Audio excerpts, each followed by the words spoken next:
So, but nevertheless, 60 Israelis get killed, and the President of the United States pays a visit, and there's an international conference, and $100 million is given more to the Israelis. Where was the President of the United States saying something compassionately for the Palestinians who have suffered, for the Palestinians who have been killed in far greater numbers than 60? I mean, tens of thousands of Palestinian women and children have been killed just in the years I've been going back, and that's the most conservative number I can pick, that I can use. All right, I promised you I wouldn't go on and on, so I'm going to stop. But this is a chance really to ask just honest, provocative questions. We don't need any formalities. You don't have to... I'm just a person like you who's been able to go places and see things that you haven't been able to go and see, and who not that long ago sat in classrooms just like you're doing. So I hope you'll ask away. I have a question, though I'm not a student. I have heard that Hamas was really financed by the Israeli Mossad. Is that a fact or not? Yes, it is, because when Hamas was started, the divide and rule strategy was being applied. The PLO was strong. The PLO had money. The PLO had international following. And the purpose was to divide Palestinian society. So here were these Islamic guys who were a counter to the PLO and didn't like the PLO's policies. So the Israelis encouraged them at a time when they were not threatening to the Israelis, but they were threatening to the PLO. So, for instance, here's what Noam Chomsky has to say about the peace process, and about Arafat, and about Hamas. He says, by 1993, Arafat was on the verge of being thrown out. The hatred and contempt for the PLO was extreme on the West Bank in those years. Now, this is just a few years ago. It wasn't this way a decade ago.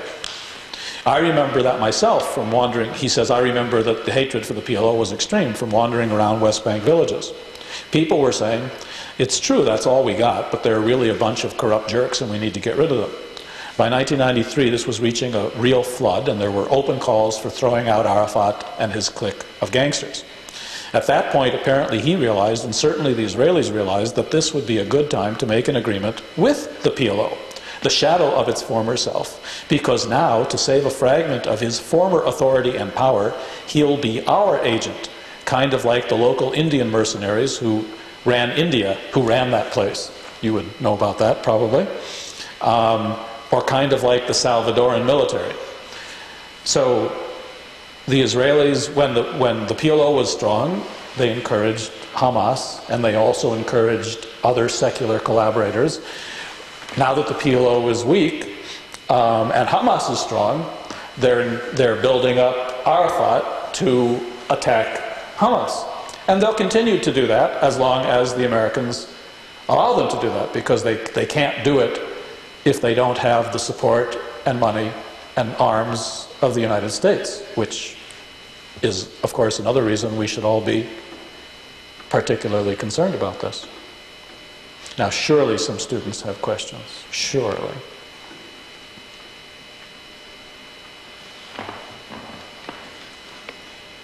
Have we got a shy group? Or maybe a shocked group. A shocked group? Yes, I mean, of course, I don't think they would ever believe anything like this could be done by the government. But it is. I mean, it's very hard for anybody to believe that government can be that evil. And the American government has been very evil in many instances. Ask the Cambodians, or the Vietnamese, or the Thai Hill people, or the Kurds, or the Armenians, or the Salvador, or the Chileans. I mean, the CIA blew up a whole building full of families with children to get one person. They were given the information by their Israeli friends, and that one person wasn't there. They killed the whole building, and they didn't get their person. Well, if you want to be shocked, take the Gulf War recently. Over 1 million Iraqis have been killed in a country of only less than 20 million people. So realize what we're talking about. 1 out of 20 people has been killed.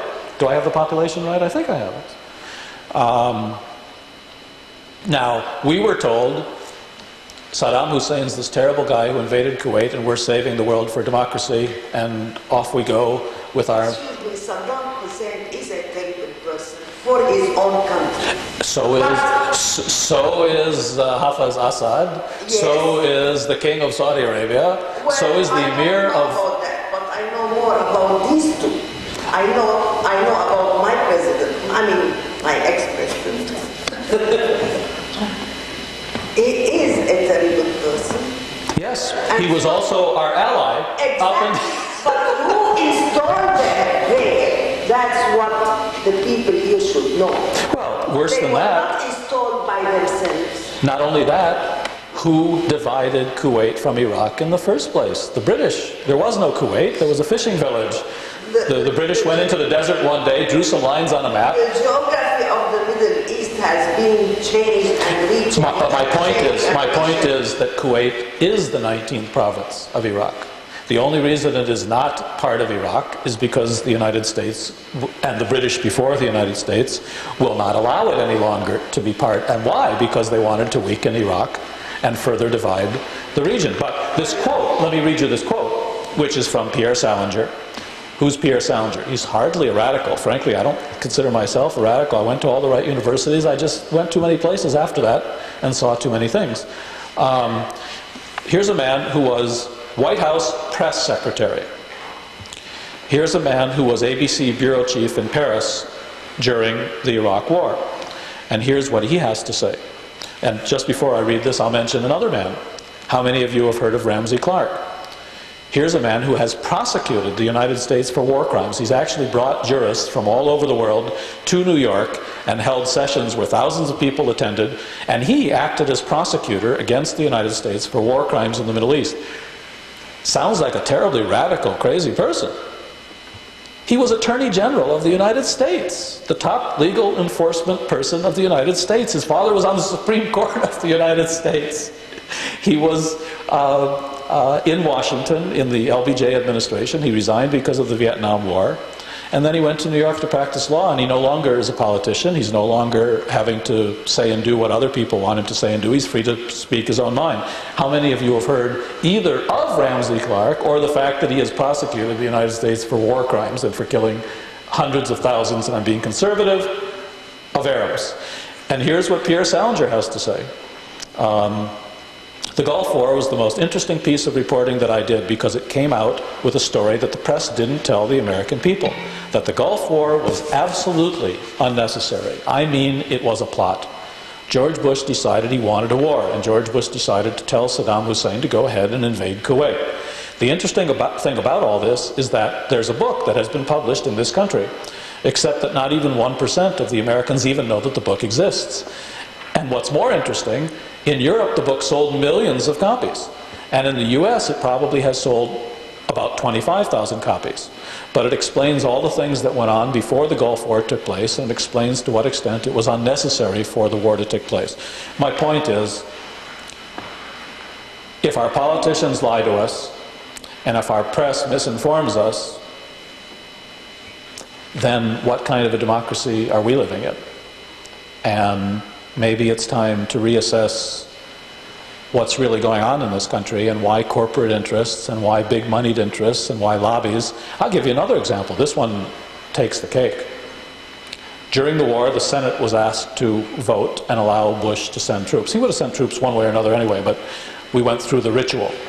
However, there was a lot of opposition in the Senate, so they felt they had to really, pump these guys up and make them vote the right way. So what did they do? They brought this woman, and they sat her down in congressional testimony, and she swore to tell the truth.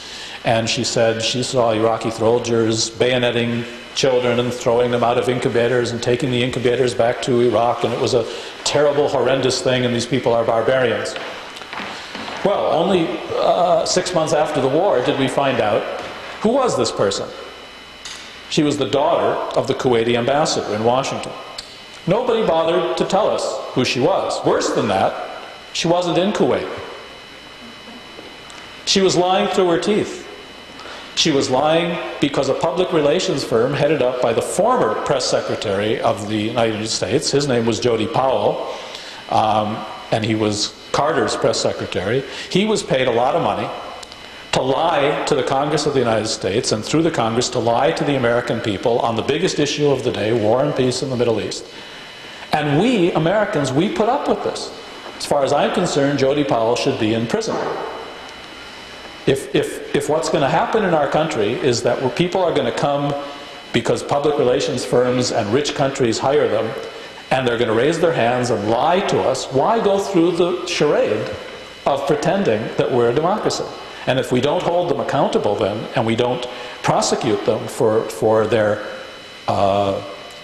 misleading of the American people, then it's the same thing as with the tobacco executives. If they come and raise their hand one after the other and tell us that tobacco is not addicting, and they all know tobacco is addicting, then the charade of American democracy and the belief in our institutions and the corruption of our public officials and the corruption of our political process has reached a point that we're not all that different than other countries around the world that are ruled by thugs and gangsters. I'm not saying our presidents are thugs and gangsters. What I'm saying is that the faith in our institutions is terribly, terribly undermined, and we all become skeptical, we all become disbelieving, and many of us become cynical, and we go about our lives, and until things blow up around us, and until our own lives are affected, we throw up our hands in disgust and say, what the Arabs say, alhamdulillah.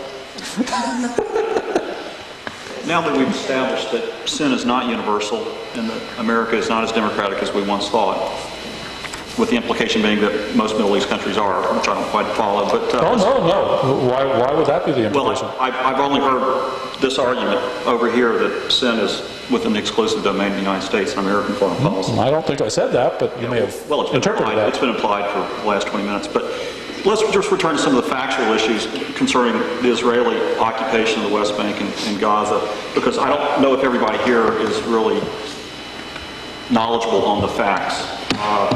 Hamas, of these Hamas bombings began with the peace process, that because it was viewed as not viewed as accommodation but as appeasement. Is that what I hear you saying, that is Hamas?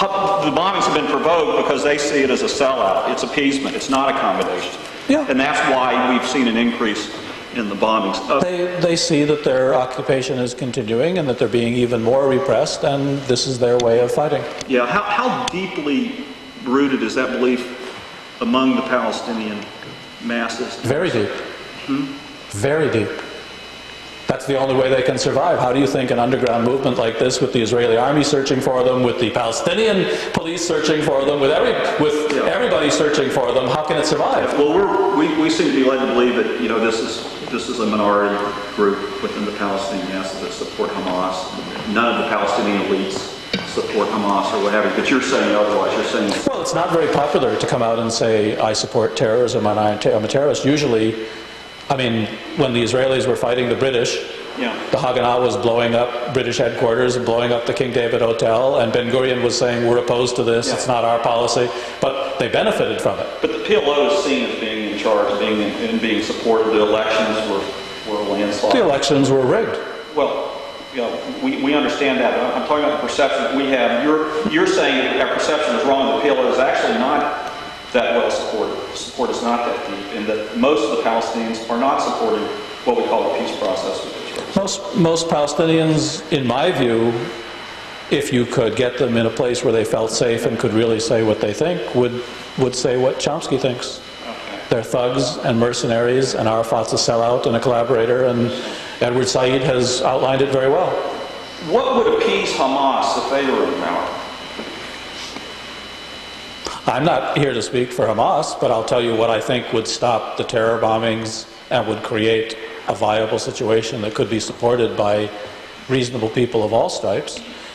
Why doesn't Shimon Peres get up and say, we acknowledge the Palestinian right to independence, we acknowledge the Palestinian right to statehood, we acknowledge the Palestinian rights to the same freedoms and the same dignity that we Israelis enjoy. We're working toward that. The end goal of that process is, in fact, a sovereign Palestinian state. It'll take some years to accomplish. There are all kinds of problems associated with it. Where is such a statement? Just the opposite. I'll give you quotes where Shimon Peres tells people in private, we really screwed the Palestinians at Oslo. They'll never get a Palestinian state now. Do you think the existence of any Jewish polity would appease the Arab ultras? Do you honestly believe that?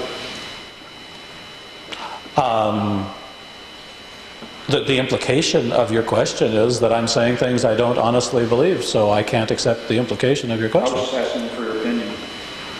There's radicals on both sides. But it seems like the radicals in Israel are a lot smaller in number. Whew. When's the last time you've been to Israel?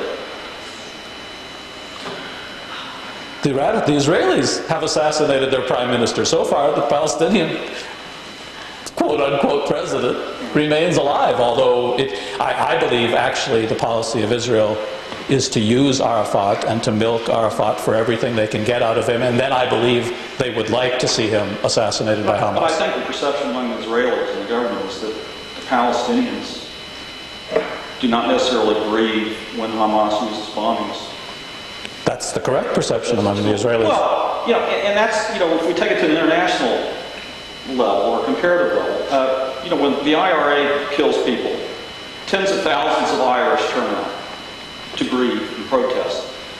But in the Arab world, when that happens, there's no such massive outpouring of grief. Why should you? So that helps shapes people. I'm just saying that helps shapes Westerners and particularly American view. Do you grieve when Palestinians are killed? Oh, absolutely.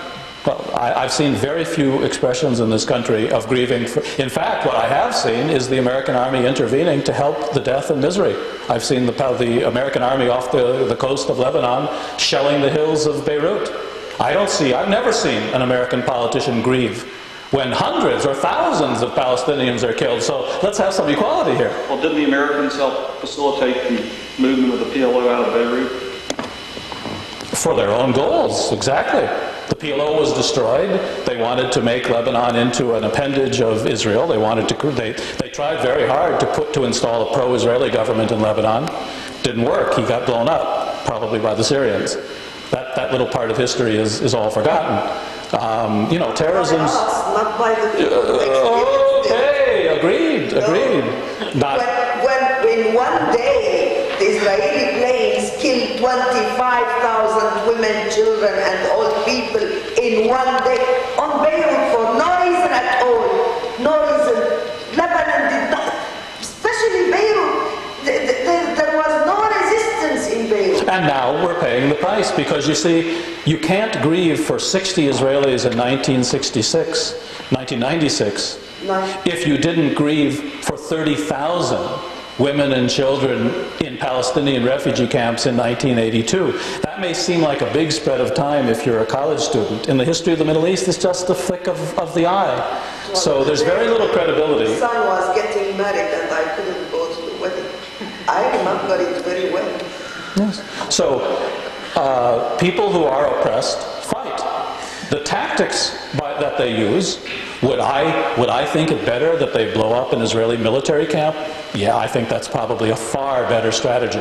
However, if you have no guns, if you have the only thing you have are primitive weapons and your own life to give, and you believe in your cause, you use tactics of that kind. And in fairness to those who do suffer and die, it seems those tactics to a certain extent work because they seem to be the only things that get the rest of us to talk about it, and the only things that get the rest. If we were more giving of our emotions and our concern, maybe they wouldn't have to use those tactics. But anyway, I didn't mean to avoid the question you asked. Even if Shimon Peres got up and said, we acknowledge your rights and we believe you're entitled to an independent state, would that convince every single Palestinian that there should be a Jewish state? The answer is obviously no. Would it, in my judgment, convince the great majority of them that they should wait out the process and see if Peres is lying to them, as so many Israeli leaders have before, or if in fact a new leaf has been turned? I believe the great majority of Palestinians would then no longer support terrorism and would wait at least a few years to see what the result would be. However, they know what the reality is. The reality is that the Israelis have lied to them for more than a generation. Ben Gurion promised them, we're not here to set up a Jewish state, we're not here to kick you out. 10 years after all those lies, what did they do? They turned around, created a Jewish state, pushed out as many Palestinians as possible, and massacred villages on purpose. I mean, talk about Deria Singh. We're not talking about a military action. We're talking about an unarmed Palestinian village that had cooperated with the Haganah, in which the Irgun, which later became the government of Israel, purposefully massacred the entire village, then took them to Jerusalem, marched them through the streets of Jerusalem to parade that this village had been destroyed, and then took the survivors back to the village and massacred them some more. So, you know, ethnic cleansing has been happening before Bosnia. Now we've got to get some. I realize that students haven't been there, and maybe you don't even have Middle East courses here. I'm not sure, but at least are these views, as this woman said, shocking to you, or are they just views you didn't expect to hear expressed vocally in public? I think they're a lot different than what we're used to hearing. Can I clarify something that you said earlier? You said that these groups are using violence to try and get people to talk about the issue. Is that right? They're using violence because without it, a process is going forward in which their rights and their lands and their resources are being stripped from them, and they are powerless to stop it. And since we won't stop it, we, the United States of America, in fact, we're the primary advocate of what is called the peace process by the politicians. But I can give you a list of quotes here from every expert, not from every expert, that's quite an exaggeration, but from Israeli experts, from American experts, even from the keynote speaker at the Middle East Institute this year, which is the bowels of the American political establishment, all saying that the agreements are terrible and lousy and not going to work, not going to lead to a just peace, that it's all a temporary fix, and that the Palestinians are being shafted. Well, it's easy for us to sit in nice classrooms and, you know, we spend an hour talking about it. These people live it every day of their lives. Well, if the goal is to get them to talk, how does that tie in with your argument that the United States government is promoting a conflict? Because who gives Israel the money and the guns to occupy them? But if you're saying that the United States government wants conflict, and these groups are using violence as a way to try and talk and end conflict, how does that tie in? Well, I believe the United States government and Israel both want a low level of manageable conflict. They don't want to see a revolution. They don't want to see Egypt overthrown, the government of Egypt, but they want a manageable level of conflict, because that level of conflict allows them to play one leader off against another. It allows them to keep American military forces in the region. It allows them to get the kings and the dictators and the monarchs of the region to buy American arms, and it allows us to make deals under the table, economic, CIA, intelligence. It makes those who rule the region need us, and we want everybody there to need us. And the Israelis want one Arab group to be fighting another. My God, the worst thing in the world for Israel would be another Nasser movement, another pan-Arab movement, another popular uprising in the Arab world that combined the resources of the region against them. Then they'd be in bad shape. Then they'd have to resort to nuclear weapons. And by the way, how would you feel as an Arab if you were living as an Arab with proud history, and you have 20-some countries and 200 million some people, but the only country in the region that's allowed to have weapons of mass destruction is Israel? Something's wrong here. 4 million Jews get to have an arsenal of nuclear weapons, and 200 million Arabs are told that if they develop nuclear weapons, the Americans are going to cut them off or undermine their government or stop sending them aid, which we don't send very much anymore anyway. So, you know, if you're an Arab living under these conditions, what if you were an Arab student at Cairo University and someone was explaining to you that Israel gets to have nuclear weapons, Israel gets $3.5 billion a year, we Arabs are not allowed to develop these weapons, we're not allowed to have democracy, we're not allowed to have free press, how would you feel about living under those conditions? You might put on a headscarf, even if you're not religious, and you might say, well, at least I'm going to remember my heritage, and at least I'm going to use a symbol that they can't force me to take off because it is a religious symbol. And even though I don't really believe all this